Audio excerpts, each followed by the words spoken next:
कैलाश की उस रहस्यमयी दोपहर में जब ब्रह्मांड की सबसे कोमल शक्ति भूख की आग में जल उठी और उस आग ने खुद महादेव को ही निगल लिया। यह कोई साधारण कथा नहीं है।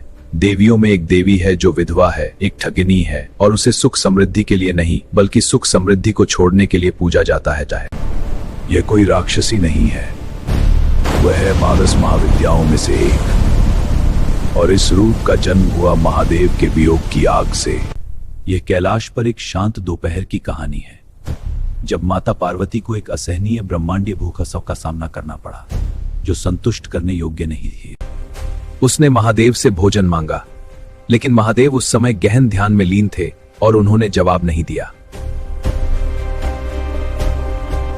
महादेव कृपया मेरी बात सुनिए, मुझ बर्दाश्त शक्ति, कृपया उठिए।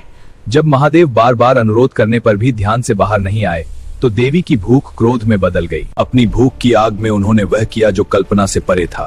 उन्होंने महादेव को ही निगल लिया। जैसे ही महादेव उसके अंदर गए, जैसे शिव शक्ति में विलीन हो गए, उनके शरीर से विशाल काला धुआं निकलने लगा। उसकी सुंदर कोमल रूप एक बूढ़ी कुरूप विधवा में बदल गया। पार्वती, तुम मेरे बिना अधूरी हो। मैं चेतना हूं और मेरे बिना शक्ति दिशाहीन है।